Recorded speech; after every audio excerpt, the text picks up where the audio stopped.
In this video, we're going to talk about how many exposures we need for exposure blending. When I shoot, I usually auto bracket my exposures. So I have my exposures set at 1 stop apart, and I'll let the camera shoot between 5 and 9 exposures for me. So you can see all of these images were shot 1 stop apart. My goal here is to get my darkest exposure to have all of the information in the highlights.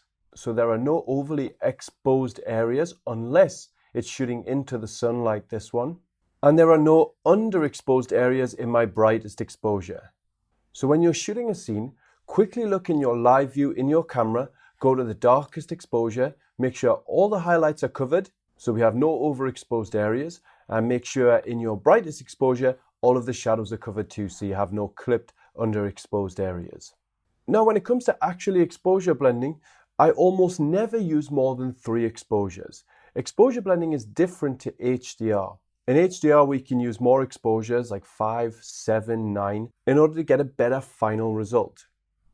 The problem with HDR software is it doesn't have full access to our RAW files. And RAW files in general have a huge amount of information. But with exposure blending, we do have access to those RAW files, so we don't need all of those exposures. Most of the time I use 2 or 3 exposures and that's it. So there's a very particular way to choose your exposures for exposure blending. The first thing I do is decide which of my exposures is the base exposure. This exposure is my best exposure. So if I only had 1 exposure to work with, this would be the one I would choose. So I'm going for my 0 exposure here. Now for my dark exposure, I would go for one which contains the information and the highlights that we need, but that isn't too dark. For example, our darkest exposure here is far too dark. Blending this and the base exposure together simply wouldn't look natural. Our second darkest exposure has more information, but it's still extremely dark. So I would probably go for this exposure here. Say it isn't too different from the base exposure in terms of brightness, but it has more information in the sky here. And if we want to bring back any of those highlights, we can just bring back the highlight slider a little bit. So when we blend these 2 exposures together, we're going to have a much more natural blend. And I'm going to show you exactly what I mean once I finish demonstrating this. And for my brighter exposure, I want one which is just a little bit brighter than the base exposure, which has no underexposed areas. So this one would probably work fine. We have some dark areas, but nothing too underexposed. As you can see from our histogram, we have a tiny clipped area here, which is probably around this area. But if I wanted to, I could probably use this extra bright exposure too. But with this image, I would certainly go for this exposure, and our base exposure here. So let me show you what this means in a practical example. So I'm going to close this, and we're going to look at an image from White Pocket. So we have 3 exposures. Here we have a base exposure. So this has all the information in the foreground. We have no underexposed areas, but the scene isn't particularly contrasting. So we could probably just work with 1 exposure in this example. But nevertheless, I want to show you what I mean by choosing the correct exposures. So let's say this is our base exposure here. And we want to blend in a darker exposure. So we can choose our darkest exposure, or I have another dark exposure here, which exposes nicely for the sky. But the foreground is a little bit dark. Now let's say I go for my darkest exposure. So I choose my darkest exposure, and I'm not actually going to exposure blend here. I'm just going to choose a rudimentary selection. Just select the sky here. Now I can make sure my darkest exposure is selected, and if I create a mask, we've now blended those 2 exposures. But you can see that they don't look natural at all. And that's because the darker exposure is too many stops away from the base exposure. They're too different. It's like putting a nighttime shot on top of a daytime shot. It just wouldn't work. We need the darker exposure to be brighter. To show you how this works in real terms, I'm going to create a curves layer. I'm going to clip it just to the darker exposure, so it only affects the darker exposure. Now watch how it looks more natural now. So I'm brightening up the darker exposure, and now look at the blend. It looks much more natural. And that's just because we've brightened up the darker exposure. But I'm going to make these invisible now, and I'm going to select this mask. I'm going to hold down Control on a PC or Command on a Mac, and we can recreate that selection.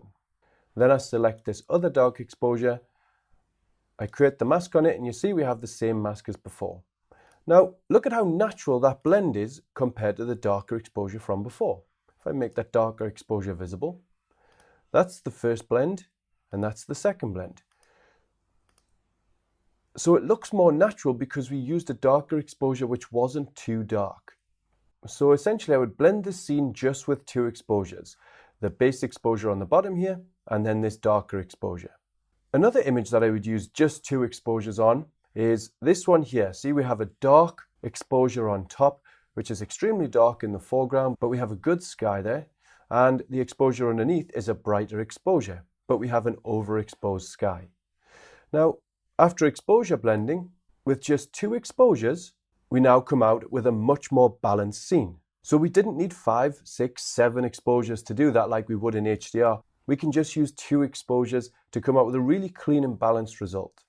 In terms of 3 exposures, here we have an interior shot and we have on top a really bright exposure. So I'm going to bring that opacity up to 100%. Now you see that that exposure is really bright and probably too bright to blend into this scene. And then we have the darker exposure here. I'm going to disable this mask and that's naturally a dark image, but we have brought back information in these windows and in the windows to the right and to the left. And also we've got some information from these lights hanging from the ceiling. And under that we have our base exposure. So remember, our base exposure is our best exposure. It's usually our 0 exposure and it's the image that has the most amount of information in it. So you'll notice our dark exposure isn't really dark. We can still make out most of the information in this room. We can see the details in the ceiling, we can see the details in the wall. It's not super underexposed. So that means when it comes to blending, if I just make this mask visible, we create a really natural blend. Now with the brighter exposure, that is incredibly bright and too bright for this scene. But the great thing about bright exposures is once we've blended them, like we did here, we can bring down the opacity of a brighter exposure significantly. And now we have a natural blend. We can actually bring down the brightness of a darker exposure to get a similar effect, but it often isn't the best way to do that.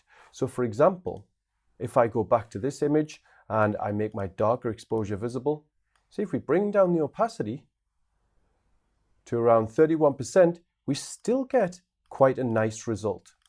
Now the problem with doing that with the darker exposure is sometimes when we shoot, in our base exposure we might have some beautiful clouds which are a little bit overexposed, but in our darker exposure, if those clouds are moving quickly, they'll be in a different place. So if we bring down the opacity of the darker exposure, we'll bring through some of the clouds from that base exposure as well, and it'll look kind of strange and duplicated. So that's why it's not always best to bring down the opacity of the darker exposure. But if you don't have any movement in the clouds, then that's a good solution to making your blend more natural. So just to recap, when we're shooting our exposures, we have to make sure our darkest exposure is covering all of the highlights, so we have no overexposed areas. We've got a good base exposure with plenty of information in it. And we've got a brighter exposure that covers all the shadows. And when it comes to exposure blending, we only need 2 to 3 exposures. And we shouldn't choose a really dark exposure to blend with our base exposure because it won't look very natural.